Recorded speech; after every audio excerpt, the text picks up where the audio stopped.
इस चैप्टर की शुरुआत में हम लोगों ने पढ़ा बेटा about the origin of universe and origin of earth.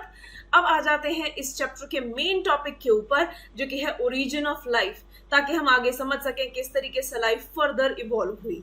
Right, so what are we gonna study? Today's topic is quite a lengthy topic, but पूरा का पूरा बेटा कहानियों में समझने लायक topic. It's a very interesting topic. So we are talking about origin of life, right? बेटा life की ओरिजिन को लेकर के बहुत सारी थियरीज दी गई, दो इन्हें हम भले ही थियरीज कह जरूर देते हैं, बट इनमें से ज्यादातर का कोई there was no proof of them, that's why they were rejected with time, right? So the very first theory, जो सबसे पुरानी थियरी है, वो धार्मिक आस्थाओं पर बेस्ड है। इसे नाम दिया जाता है थियरी ऑफ स्पेशल क्रिएशन।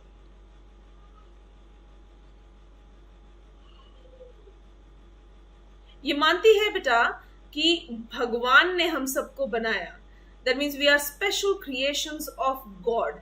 अगर हम हमारे धार्मिक ग्रंथों को माने, जैसे क्रिश्चियनिटी कहती है कि शुरुआत में there were just two human जो कि बनाए गए थे, गॉड ने उन्हें क्रिएट किया था, दे वर एडम एंड ईव, धीरे धीरे उनसे पूरी की पूरी जनरेशन रेडी हो गई। ऐसे ही जो हमारे ग्रंथ हैं वो कहते हैं कि श्रद्धा और मनु शुरुआती मानव थे, धीरे धीरे उनमें उनसे ही पूरी की पूरी जनरेशन तैयार हुई। सो ये स्पेशल क्रिएशन इन्हीं धार्मिक आस्थाओं का ही एक थियरी फॉर्म था, राइट? और इसके सबसे बड़े एडवोकेट थे एक प्रीस्ट, एक पादरी, यानी जो चर्च के अंदर जो प्रीस्ट या वहां के पुजारी होते हैं वो, जिनका नाम था father Soros, right? So this theory of special creation was proposed bye father Soros,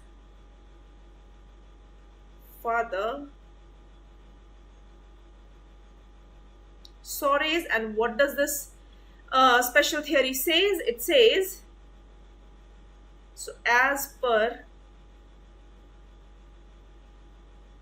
the theory, number one, life was created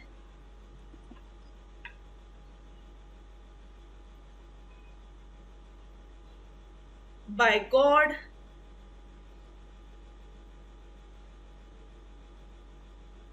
around 4,000 years back, around 4,000 years back,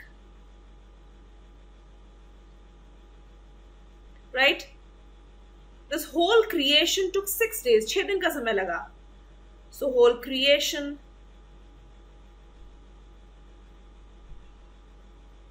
took a period of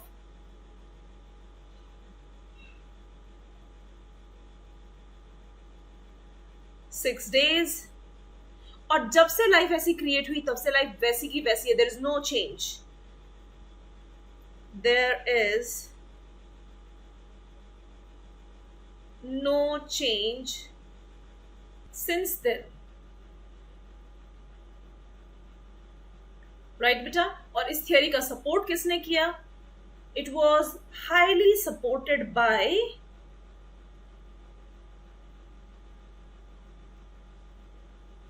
our religious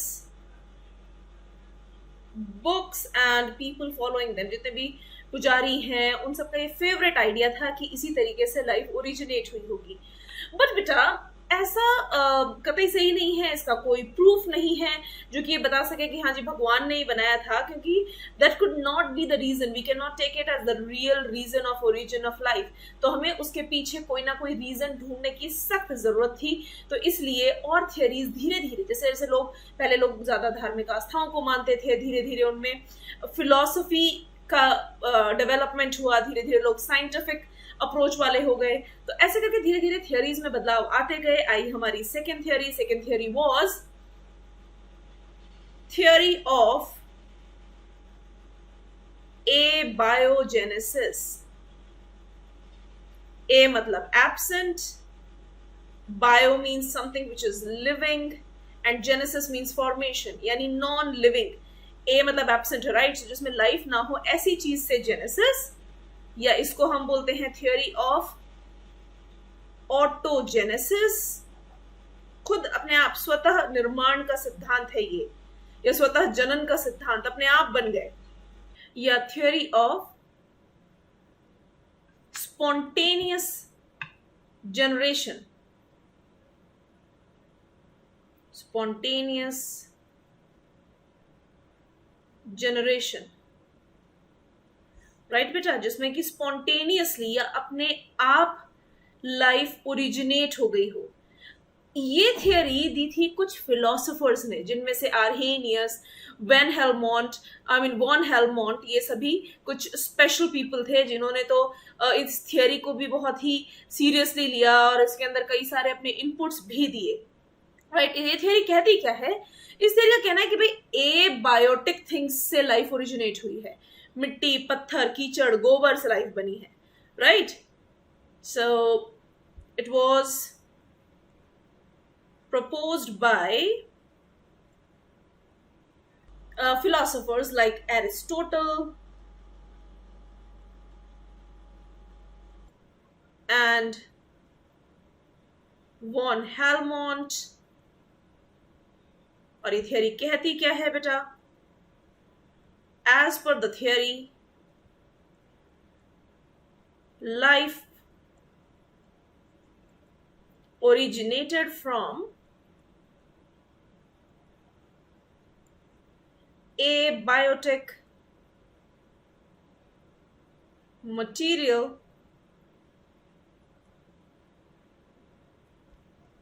like mud, soil,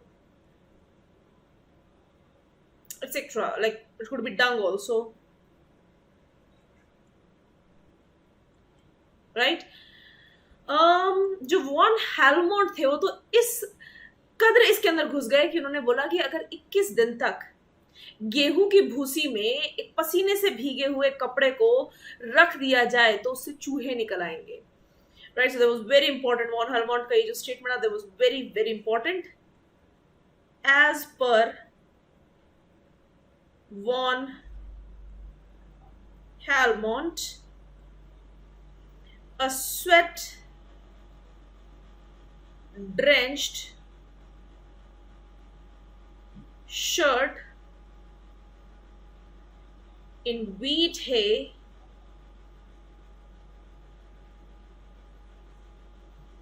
can give rise to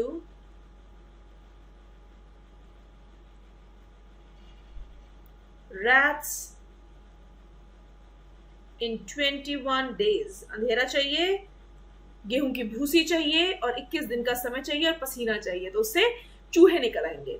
दो ये theory बेटा बाद में disapprove हो गई क्योंकि that was not the reason. आप किसी भी तरीके से इस बात को प्रूव नहीं कर सकते कि मिट्टी, पत्थर, कीचड़ से लाइफ ओरिजिनेट हुई। और साथ ही साथ कुछ ऐसी थियरीज आई जो इसके बहुत ही अगेंस्ट थी, right. So it was disapproved by those theories. उन थियरी को नाम दिया गया द थियरी ऑफ बायोजेनेसिस। वो कहते हैं कि प्री एग्जिस्टिंग लाइफ से ही लाइफ आई है, तो देयर वर सर्टेन एक्सपेरिमेंट्स, उन एक्सपेरिमेंट्स की वजह से ये थियरी डिसअप्रूव हो गई, right. So this theory was disapproved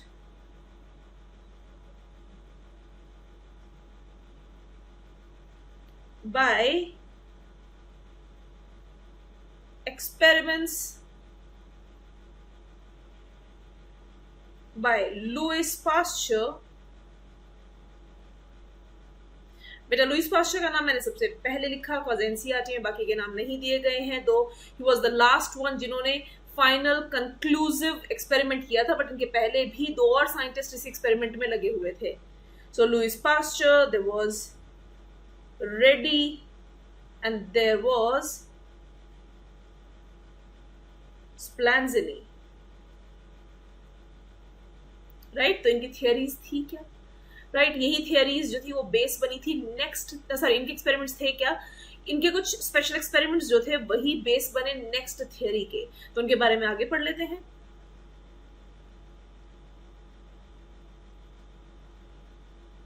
Just a minute। Let's move on to the next theory, that is the third one. इसे नाम दिया गया बेटा theory of biogenesis. वो थी abiogenesis या theory of spontaneous generation, अपने आप बन रहे हैं सब कुछ, right? This is biogenesis, life से life आ रही है, right? It was based on experiments conducted between 16th to 18th century,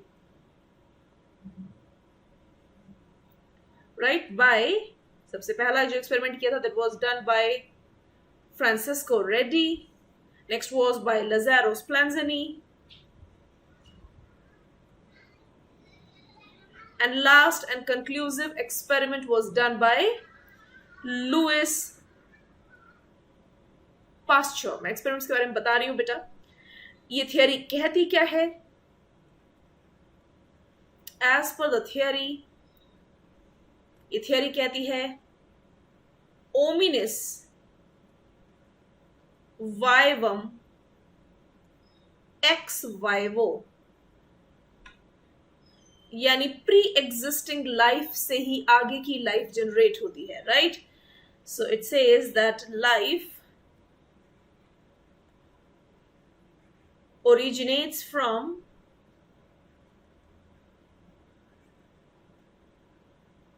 pre-existing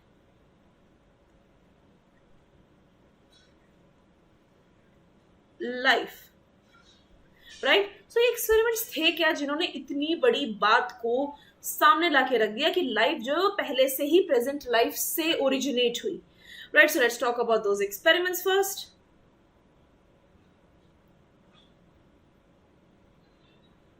बेटा सबसे पहला experiment, as I told you, that was done by Francisco ready.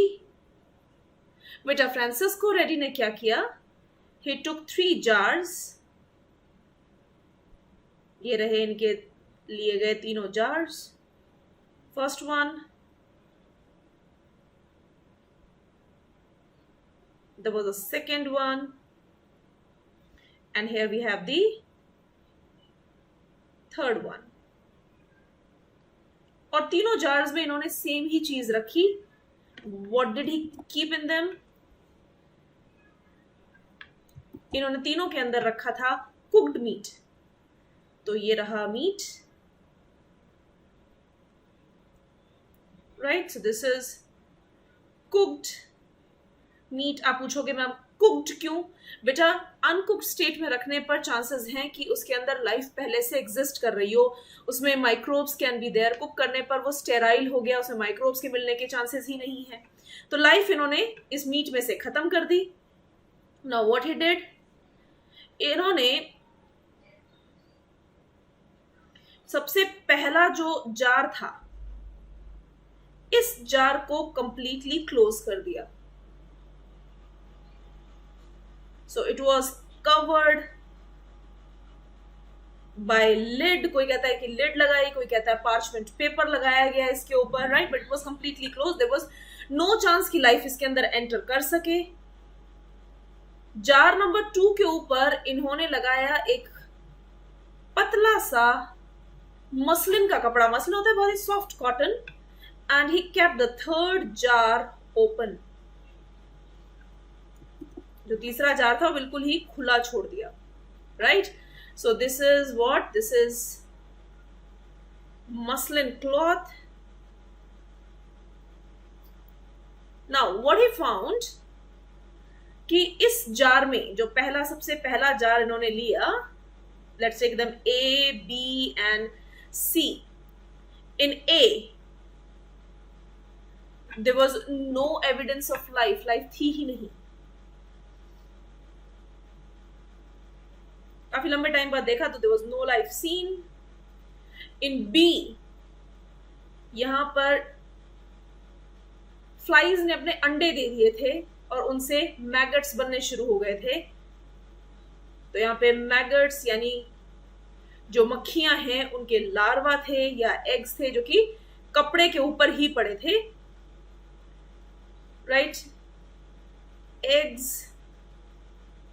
और maggots could be scene on the cloth, right. और जो बिल्कुल खुला हुआ था बेटा, इसमें तो मक्खियां अंदर तक ही आ गई थी।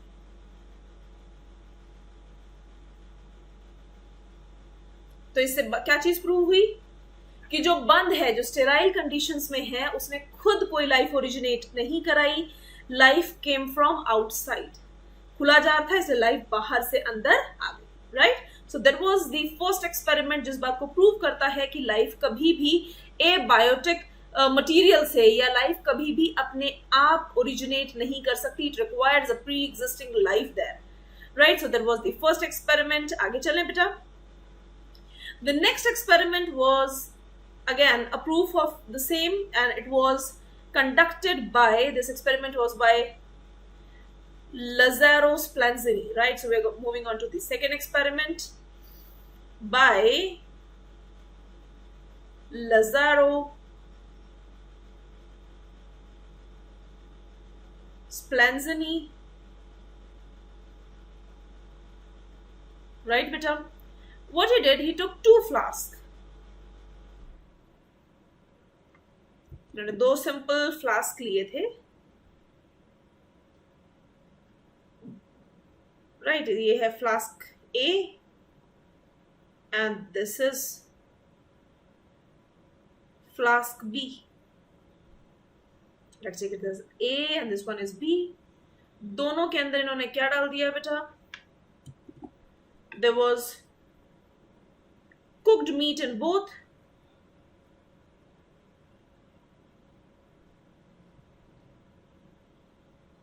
इनफैक्ट अगर कई लोगों की माने तो यहां पर प्रॉपर सूप या ब्रॉथ बनाया था इन्होंने मीट का, राइट। मीट और सब्जियां डाल करके ब्रॉथ बना दिया। उसके अंदर भी चांसेस नहीं थे कि कोई माइक्रोब ऑलरेडी एग्जिस्ट कर रहा हो, राइट। जो ए है इसे इन्होंने क्लोज कर दिया with the help of a cork. It was closed. So what happened, जो खुला हुआ था बेटा उसमें life could be seen. After some time flies enter कर गई, वहीं पर जो बंद था उसमें कोई लाइफ प्रेजेंट नहीं थी, right. So again it was a proof कि भाई लाइफ कभी भी अपने आप ओरिजिनेट नहीं कर सकती, वो बाहर से आई थी इन फ्लास्क में भी। And the final nail in coffin, the final experiment that was the conclusive experiment that was done by Louis Pasteur. What Louis Pasteur did, beta, he took 2 flasks. इनके फ्लास्क का थोड़ा सा शेप ही अलग था,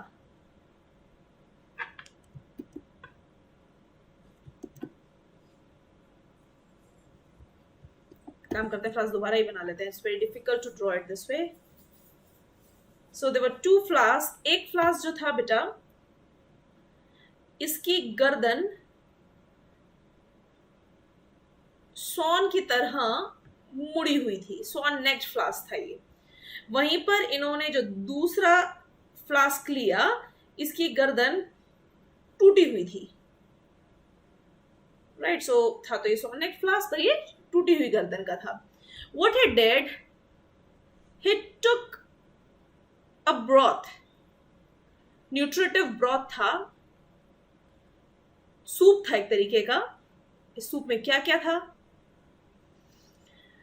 it was, मैं लिख लेती हूं मैं इसको, न्यूट्रिटिव ब्रॉथ और सूप। इस सूप में था यीस्ट और साथ ही साथ यीस्ट को ग्रो कराने के लिए चीनी। और इसको जब उबाला तो यीस्ट तो मर गया, राइट। तो इन्होंने फिर भी एक स्कोप रखा कि इसमें चीनी डाल देते हैं कि देखते हैं कि लाइफ अंदर से ओरिजिनेट करती है क्या। So what he found, Here we have A is a swan-necked flask, and this was the second one. This was a broken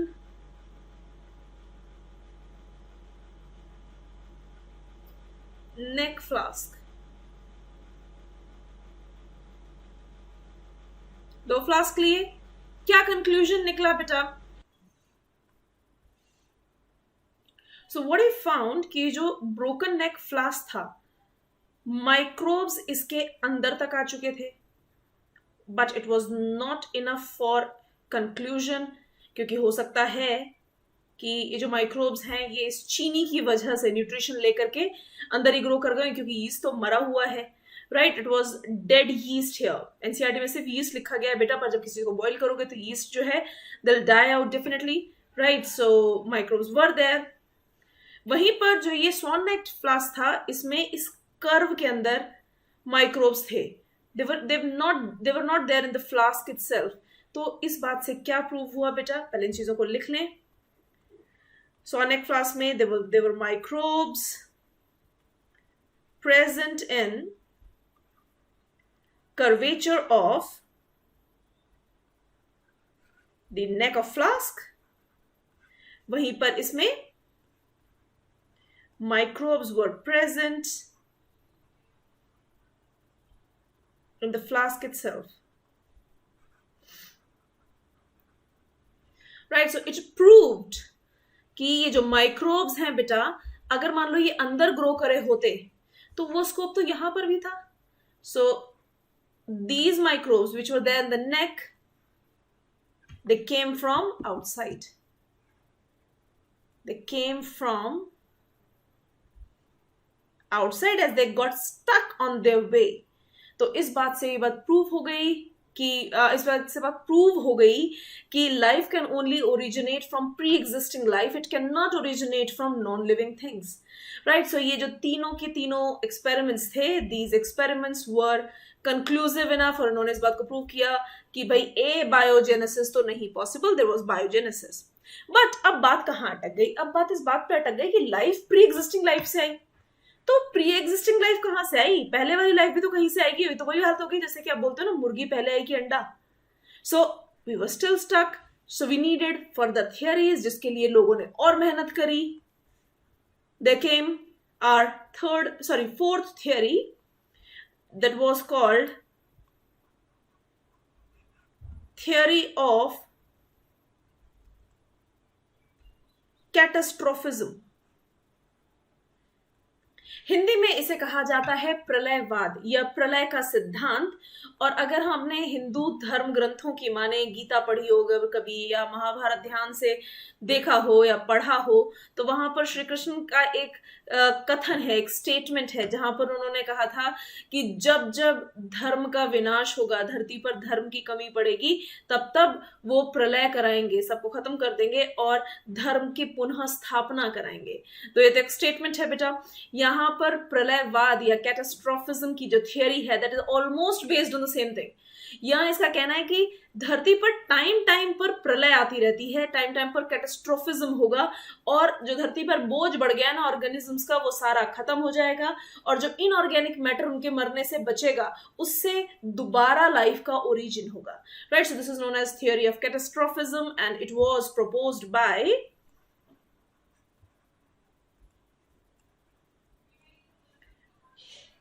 Cuvier, जिन्हें हम फादर ऑफ मॉडर्न पेलियोंटोलॉजी या आधुनिक जीवाश्म विज्ञान के जनक कहते हैं। So it was proposed by George de Cuvier, या क्यूवियर लिख रही हूं बेटा यहां पर। As per this theory, so as पर the theory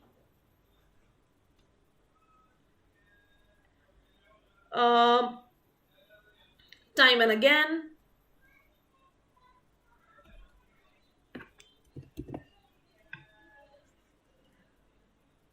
catastrophes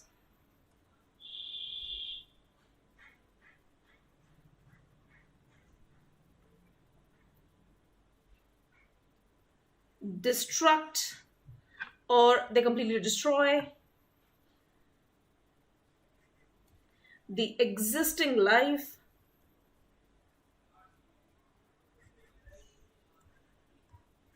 and life re-originates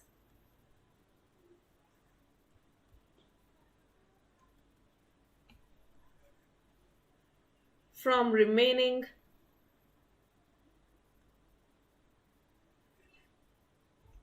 inorganic matter.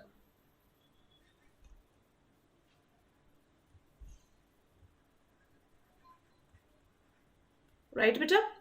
सो इस थियरी का कहीं ना कहीं बेस इन्होंने माना कि डायनासोर्स खत्म हो गए पर रेप्टाइल्स आज भी हैं। आइस एज आई, डायनासोर्स खत्म हो गए और उन्हीं के रिमेन्स में से मानते हैं कि जो मॉडर्न डे रेप्टाइल्स हैं they originated, though it can not be proved. Catastrophism को अप्रूव नहीं कर सकते कि सच में क्या कभी प्रलय हुई थी, right? So this theory could not tell you कि भाई लाइफ आई कहां से। So there came the next theory that was known as cosmozoic theory,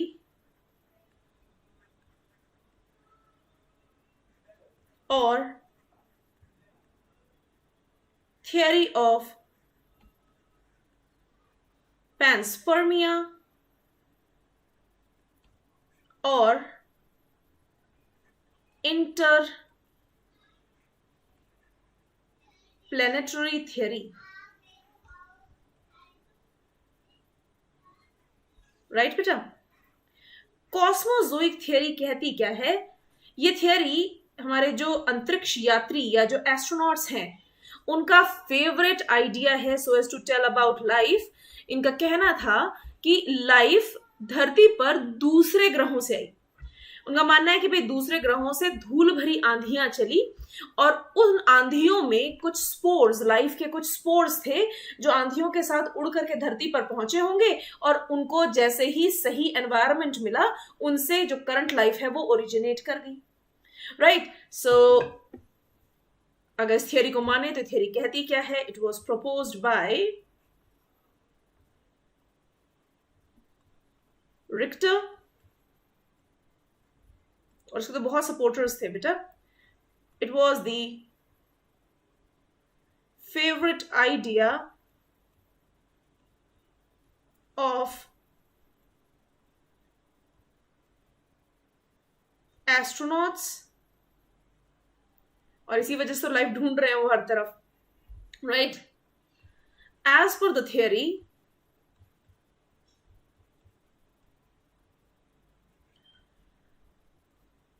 life reached Earth from other planets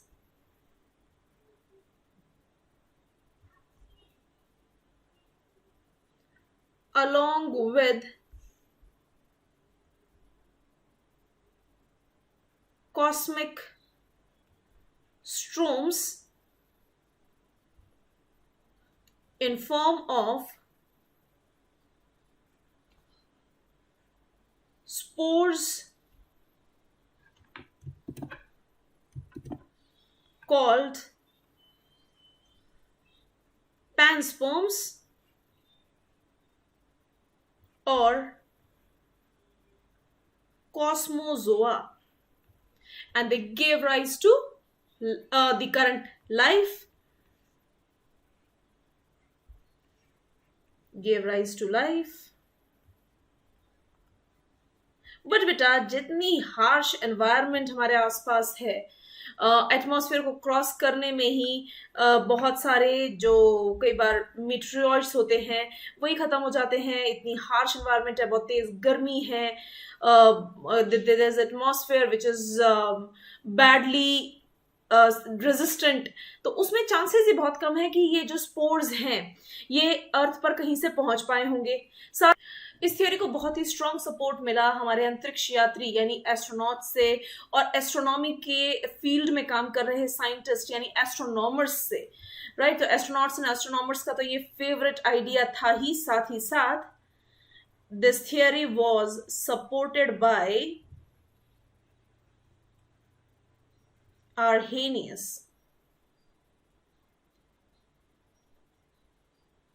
right. So it got a strong support, but बेटा ये theory भी reject हो गई, क्योंकि फर्स्ट थिंग, हमारी अर्थ के बाहर इतना हार्श एनवायरनमेंट है कि दूसरे प्लैनेट से लाइफ यहाँ पहुंच जाए स्पोर्स के फॉर्म में भी, देयर इज नो पॉसिबिलिटी. दूसरी चीज, इतने सालों से खोज जारी है पर आसपास के किसी भी प्लैनेट के ऊपर लाइफ का कोई कंक्लूसिव एविडेंस नहीं मिल पाया है. Right. So still there was this question कि भाई प्री एग्जिस्टिंग लाइफ आई कहां से. सो इसलिए जरूरत पड़ी नेक्स्ट थियरी की. एंड बेटा ये वो थियरी है जिसको हम एक्चुअली वो थियरी मान के चलते हैं, which is highly appreciated and which is most acceptable theory. This was called the modern theory of origin of life. या इसको हम बोल सकते हैं theory of artificial synthesis,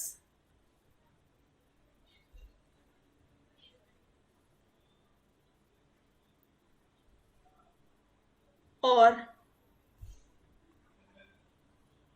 chemical synthesis. भाई केमिकल से ओरिजिनेशन, यहां पर ओरिजिन देखने को मिला. So how did this origin of life actually occur. इसे बेटा मटीरियलिस्टिक थियरी भी बोलते हैं.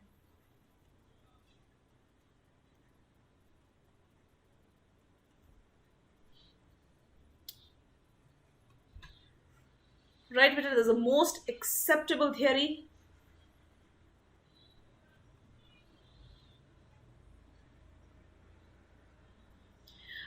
इस थियरी को दो पार्ट्स में बांटा जा सकता है, बिकॉज इसे दो लोगों ने सेपरेटली प्रपोज किया है, बाद में से कंबाइन किया गया. प्रपोज्ड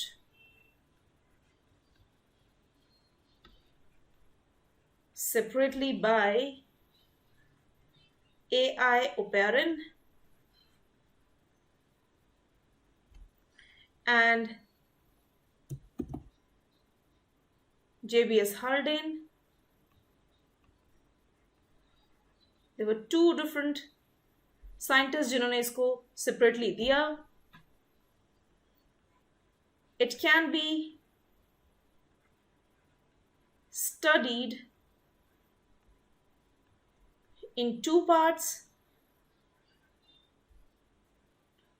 दो पार्ट्स कौन कौन से हैं बेटा. सबसे पहला कीमोजेनी यानी केमिकल्स से ओरिजिन हुआ, फॉलोड बाय बायोजेनी यानी बायोलॉजिकल ओरिजिन आगे चला. इस थ्योरी की माने तो शुरुआत केमिकल ओरिजिन से हुई है, बट फर्दर जितना भी इवोल्यूशन है वो सारा बायोलॉजिकल इवोल्यूशन है. तो इसे हम दो पार्ट्स में ही पढ़ेंगे. यहां तक की थ्योरी को एक बार जल्दी से रिवाइज करा दूं मैं आपको. देखो बेटा, ओरिजिन ऑफ लाइफ को लेकर के अभी तक कोई चीज सामने नहीं आई थी, तो उसको लेकर के कई सारी थियोरीज लोग देने लगे. पहले लोग बहुत ही ज्यादा धार्मिक आस्थाओं पर बेस्ड थे, बहुत धर्म को मानने वाले थे, तो उन्होंने बोला जी क्यों भगवान से पंगा ले, लाइफ तो ओरिजिनेट भगवान की दया से हुई है. 6 दिन लगे थे उसको बनाने में, आज से करीबन 4000 साल पहले ऐसा हुआ, और लाइफ जैसी भगवान जी ने बना दी वैसी की वैसी है. बट हम भी धार्मिक आस्थाओं को ठेस नहीं पहुंचाना चाहते थे, इसलिए इस थियोरी को डायरेक्टली रिजेक्ट भी नहीं किया. जैसे आज भी हम थियोरी ऑफ स्पेशल क्रिएशन यानी विशिष्टवाद बोलते हैं कि भाई बहुत ही इंपॉर्टेंट था, सुपरनैचुरल पावर्स ने लाइफ को ओरिजिनेट कराया. But there were further theories जो इससे बेटर थी, और इस थियोरी से कोई प्रूफ भी नहीं मिला, कोई इसका कोई किसी तरीके का कोई प्रूफ अवेलेबल नहीं था. सो इस वजह से नई थियोरी सामने आई. The next theory was theory of abiogenesis या spontaneous generation, right? Abiotic generation कहता क्या है, या theory of spontaneous generation कहता है कि लाइफ अपने आप ओरिजिनेट हुई एबायोटिक चीजों से. कीचड़ मिट्टी पत्थर से बन गई, भगवान ने अपने आप बनने को छोड़ दिया. कीचड़ मिट्टी पत्थर अगर एक जगह पर पड़े होंगे, उन्हें सही एनवायरनमेंट मिलेगा तो अपने आप लाइफ ओरिजिनेट हो जाएगी. बट उसी टाइम पर 3 साइंटिस्ट जो थे वो कंटिन्यूसली वर्क कर रहे थे, यानी लोग धार्मिक आस्थाओं को छोड़ करके फिलॉसफी तक तो पहुंच गए थे, पर साइंस अभी उतना डेवलप नहीं हुआ था। But there were few people जिनकी अप्रोच साइंटिफिक थी, वो एक्सपेरिमेंट्स करे जा रहे थे, जिनमें से थे Francisco Reddy, Lazaro Splanzini and Louis Pasteur। इसी ऑर्डर में इन्होंने अपने एक्सपेरिमेंट्स किए। सबसे पहले Francisco Reddy was the one who conducted that experiment, then there was Lazaro Splanzini and the last one was Louis Pasteur। तीनों ने एक्सपेरिमेंट किए और उन एक्सपेरिमेंट में उन्होंने स्टेराइल बट न्यूट्रिटिव चीजों का यूज किया और इस बात को प्रूव किया कि अगर आप किसी भी स्टेराइल न्यूट्रिटिव थिंग को या जिंदा चीज को आप मार दें और उसको स्टेराइल कंडीशन में किसी डब्बे में अगर आप पैक कर दें तो लाइफ अंदर से ओरिजिनेट नहीं करेगी बल्कि बाहर से आएगी। और इसी वजह से सामने आई वो थ्योरी जिसने ये बात बोली कि लाइफ जी पुरानी लाइफ से आती है, omnis vivum ex vivo, that means life originates from the pre existing life, right. So now the question was कि प्री एग्जिस्टिंग लाइफ कहां से आई? तो किसी ने बोला कि धूल भरी आंधियां चली, दूसरे प्लैनेट से लाइफ स्पोर्स के फॉर्म में यहां पर पहुंच गई, जिसे हम बोलते हैं theory of the cosmozoic theory या इंटरप्लैनेटरी थ्योरी या थ्योरी ऑफ पैनस्पर्मियम। वहीं पर किसी ने कहा कि लाइफ थी, लाइफ बिल्कुल खत्म हो जाती है प्रलय के साथ, यानी कैटास्ट्रोफिज्म की वजह से या कैटास्ट्रोफ्स की वजह से लाइफ खत्म हो जाएगी और जो इनऑर्गेनिक मैटर बनता है उससे लाइफ दोबारा ओरिजिनेट करती है। बट कोई भी इस बात को क्लियरली प्रूव नहीं कर पाया कि प्री एग्जिस्टिंग लाइफ आई कहां से। सो इस वजह से फाइनली एक थ्योरी सामने आई that was given by A.I. O'Parron and J.B.S. Haldane। This theory suggested कि life has originated initially from chemicals and further जितना भी development या evolution हुआ वो सारा biological development ही है, right? So we'll be studying about it next.